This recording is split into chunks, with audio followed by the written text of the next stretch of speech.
Average is pure malice. It's like a child innocently breaking things. There's no meaning behind it. It is the responsibility of an adult to scold them.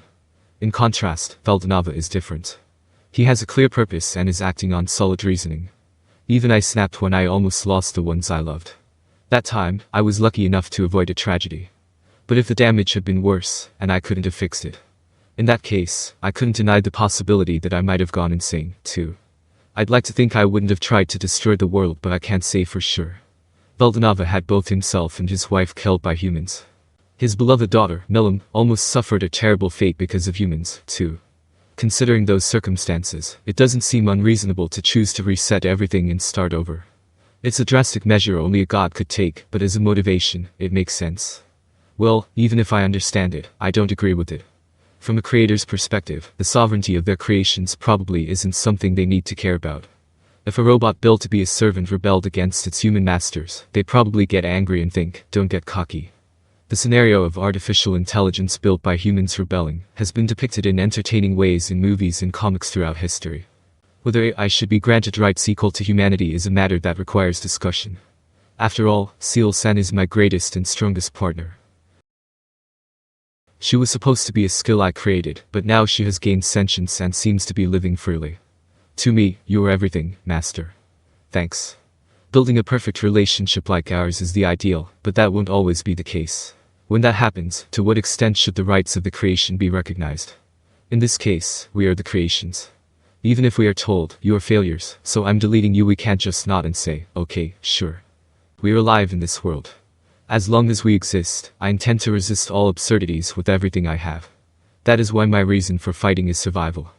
As if seeing right through my thoughts, Veldanava offered a sweet temptation. I don't understand why you would defy me. Feldway, I intended to take you to the new world, you know. Zalario, a bear, and Dino, too. He is my friend, and I plan to let other useful individuals live. There is no need to oppose me for the sake of the incompetent and vulgar, is there? Ah, those words are certainly tempting. Veldanava intends to start everything over after letting Average destroy the world. He is saying that he will take those he deems worthy in this world to the next. I haven't been invited, but honestly, if he did ask me, I might actually hesitate. That is unlikely. Yeah, thought so. If it included everyone connected to me, it wouldn't be much of a reset anymore. Narrowing it down to only those directly related to me is out of the question. If we were to bring our current relationships over as they are, it would extend to almost every inhabitant of this world. After all, the people connected to me have their own acquaintances, and those people have loved ones, too. Migrating only a select few would inevitably leave behind regrets and resentment. If there were no other way, I might have to make those hard choices. But this time is different. It's all or nothing. There may be those opposed to defying God, but I want those people to just stay quiet and pray. I intended to resist until the very end and seize the future for myself. I will accompany you to the end. I have already analyzed the method of world creation, so I can handle whatever happens. Oh, reliable as ever. It was completely beyond my understanding, but with Seal-san here, it felt like everything would work out somehow. Reaffirming that thought, I continued to watch. Feldway, looking tormented, slowly opened his mouth. It is true that to me, the teeming masses of humanity hold little value. But it was different for you, my lord. To me, you were the only one who mattered, but you had your wife, Lady Lucia, and your daughter, Lady Milam. Your 3 younger siblings must be dear to you, and were you not friends with Guy and Rudra? Those people love and cherish this world. If you take it away from them, you will surely regret it. Feldway made his passionate plea. If he understood that much, why did he do the things he did? Or maybe getting punched by Diablo knocked some sense back into him. Looks like my persuasion worked like a charm, Dino said with a smug look on his face. I was a bit surprised that he had been useful in such an unexpected way. For now, I praised him, saying, good job. Dino's feelings seemed to have reached Feldway, but not everything in this world goes so smoothly. Feldway's appeal was filled with compassion for Veldanava. It was enough to make one think that if it resonated with him, he might just change his mind. However, unfortunately, Veldanava's response was cold. Regret? I already felt that. When I lost Lucia. His voice was devoid of emotion, enough to send shivers down my spine. All that existed there was a bottomless void. Simply because I gave life free will, fools were born who would even draw their bows against God. No, that's not it. If they had merely defied me, I would have forgiven them. But they stole what was precious to me. How could I ever forgive that? Veldanava's resolve was unshakable. Feldway's voice scattered in vain before that ironclad will, failing to reach him. It seemed the only solution was to settle this in battle. Convinced of this, I let out a melancholy sigh. Feldway was sent flying by the pressure exuded by Veldanava. It seemed to be a declaration to stay out of my way, yet Feldway stood up once more. Then, despite surely understanding he could not win, he launched another assault, undaunted. He's got guts. He is merely stubborn. I thought he would have given up sooner. Surprisingly, he was holding out quite well. His physical regeneration appeared to be keeping pace. Minor injuries healed in an instant. Since he was granted Rimuru-sama's noble flesh and blood, that much is only natural, Diablo remarked, looking somewhat vexed. There was one who took issue with that comment. It was Tensura. Now that you mention it, that fool also received power from Rimuru-sama. Yes, precisely. It is utterly detestable. In that case. She seemed to have a flash of inspiration from her conversation with Diablo. The next moment, she suddenly swayed, looking as if she were about to collapse. I panicked and caught her. Whoa, are you alright? Because of the earlier effects, I, too, have sustained damage. Tensura said this wearing a fragile smile. If one didn't know her true nature, she would look like nothing more than a delicate beauty.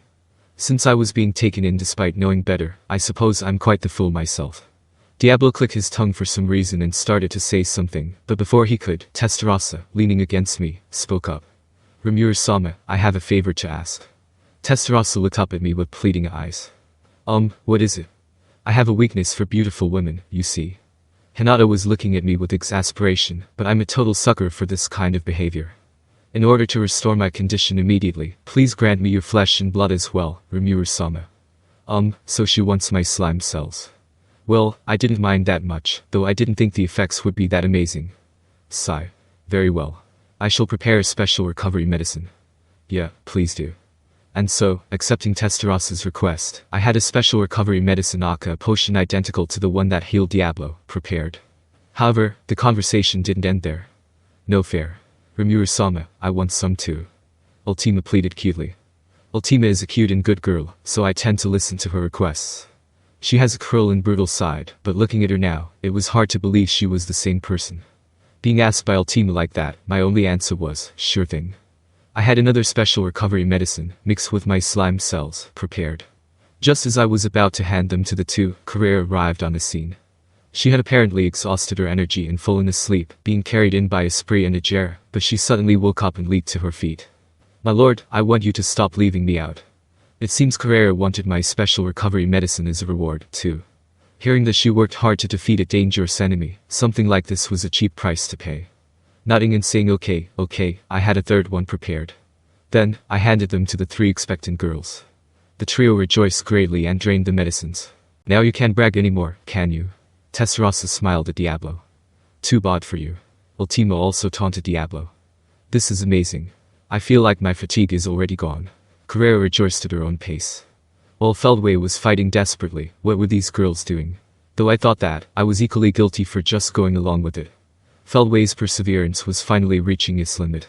Just as I was thinking it was my turn, Zalario spoke up.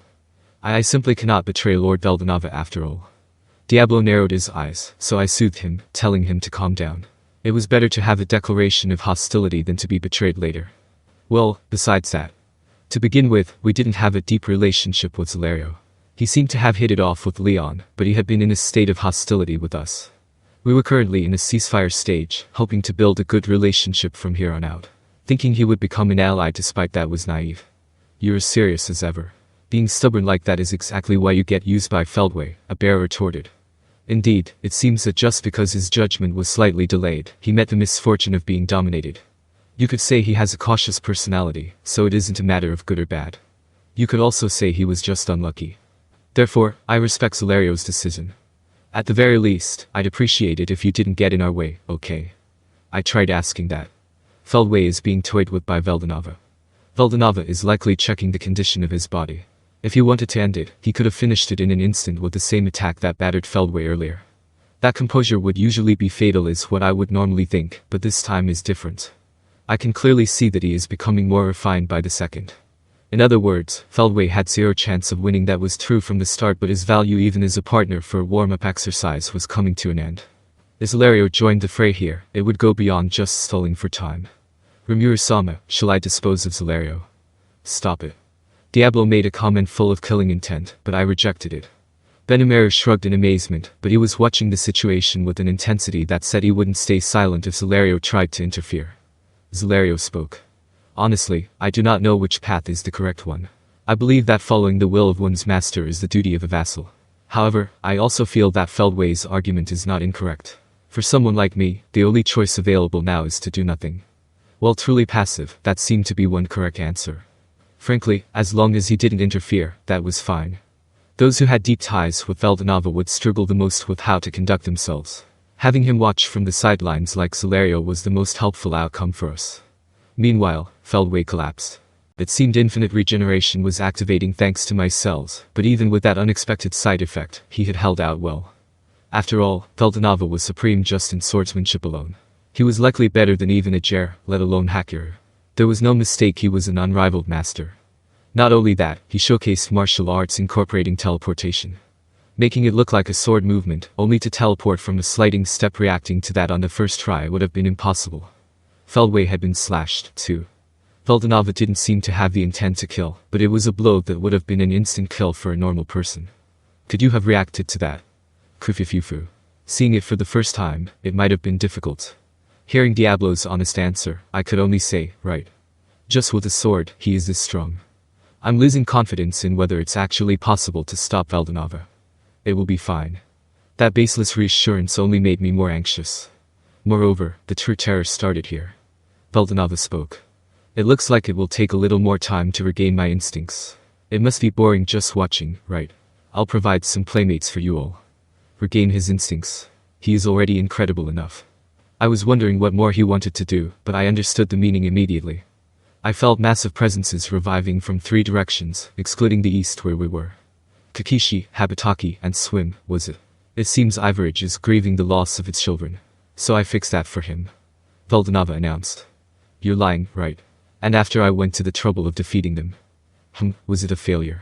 Next time, you'll have to chop them up into dust so they can't revive. Ultima and Carrera's mutterings gave me certainty. The battle against the malice that wished for the world's ruin was only just beginning in earnest.